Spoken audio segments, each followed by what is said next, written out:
চায়নাদের মাথায় সৃষ্টিকর্তা এত বেশি বুদ্ধি দিয়েছে যে বুদ্ধিগুলো দিয়ে ওরা এমন এমন কাজ করে যেগুলো দেখলে পুরো বিশ্বের মানুষ অবাক হয়ে যায়। তেমনি এই ভিডিওটি পুরোপুরি আপনারা দেখলে অনেকটাই অবাক হয়ে যাবেন। তারা দুর্গম এমন একটা পাহাড়ে এমন ভাবে রাস্তা নির্মাণ করেছে যেটা বিশ্বের অন্য কোনো দেশের এরকম নজির নাই। দেখুন, এটা একটা পাহাড়, সুউচ্চ পাহাড়, দেখুন নিচে কতটা নেমে গেছে, আর এই পাহাড়ের ঠিক উপর দিয়ে চিকন একটা রাস্তা করেছে। এই রাস্তার বিশেষত্ব আছে যেটা একটু পরে আমি বলছি, আগে একটু রাস্তাটা দেখিয়ে নিই যে কতটা দুর্গম আর কতটা কঠিন এই রাস্তাটা। দেখুন একদম খাড়া ভাবে উঁচুতে চলে গেছে, এই যে দেখুন এখানে একদম উঁচুতে উঠে গেছে, আবার ওইখান থেকে আবার নিচে নেমে এসেছে। এখানে একটা জায়গা আছে রেস্ট নেওয়ার জন্য। আচ্ছা, এবার আমি আপনাদেরকে খুলে বলি ব্যাপারটা।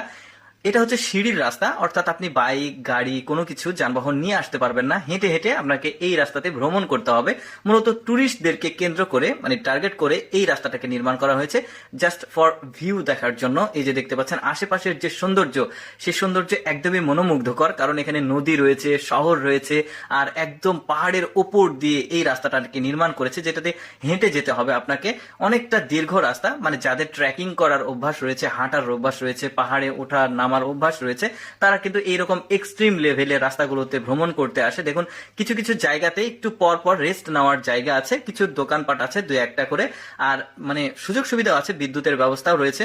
মানে দেখতে পাচ্ছেন আমার কাছে বেশ চমৎকার লেগেছে রাস্তাটা, দেখুন কি দারুণ। তবে একটা জায়গা রয়েছে সামনে, যে জায়গাতে আবার লিংক রোড আছে, মানে গাড়ি নিয়ে এসে ওইখান থেকে উঠে আবার রাস্তাটা পুরোটা ভ্রমণ করা যাবে, সেটা একটু পরে গিয়ে আপনারা দেখতে পারবেন। এই যে দেখতে পাচ্ছেন সিঁড়ি রয়েছে, কিন্তু প্রচুর সিঁড়ি রয়েছে। এই যে দেখুন সিঁড়ি বেয়ে বেয়ে এদিক দিয়ে নেমে গেছে, আর এই পানিটা দেখুন, এই নদীর পানিটা কি চমৎকার ব্লুইশ কালার, ভালোই লাগছে দেখতে। এই যে সামনে যে জায়গাটিকে দেখছেন, এই জায়গাটার নিচে একটা রাস্তা রয়েছে যেখান দিয়ে গাড়ি নিয়ে এইখানে আসা যাবে, কিন্তু এখানে এসে আপনি রেস্ট নিতে পারবেন, একটু আশেপাশে ভ্রমণ করতে পারবেন। আর এইখান দিয়ে যখন যাবেন এই রাস্তা দিয়ে আপনাকে হেঁটেই যেতে হবে। এই যে দেখতে পাচ্ছেন সিঁড়িগুলো বেশ চমৎকার, যে টাওয়ার, মোবাইল টাওয়ার রয়েছে, আর সামনের দিকে এমন একটা সুন্দর স্পট রয়েছে যে স্পট থেকে আপনি আশেপাশের 360 ডিগ্রি চমৎকার ভিউ পাবেন, সৌন্দর্য দেখতে পারবেন। একটু পরে গিয়ে সেটা দেখতে পারবেন ভিডিওর শেষের দিকে, যে সামনে কেন এত মানুষ এত কষ্ট করে সামনের দিকে যায়, এই রাস্তাটাকে অতিক্রম করে, একটু পরে গিয়ে সেটা বুঝতে পারবেন।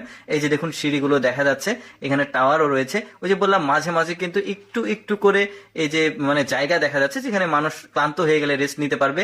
এবার আপনারা দেখতে পারবেন যে এত কষ্ট করে মানুষ এই পর্যন্ত কেন আসে। এখান থেকে এই রাস্তাটা শেষ হয়ে গেছে, এখানে দাঁড়িয়ে আশেপাশের 360 ডিগ্রি চমৎকার শহরের এবং নদীর একটা ভিউ দেখা যায়, যে কারণে এত কষ্ট করে এই রাস্তাতে টুরিস্টরা ভ্রমণ করে।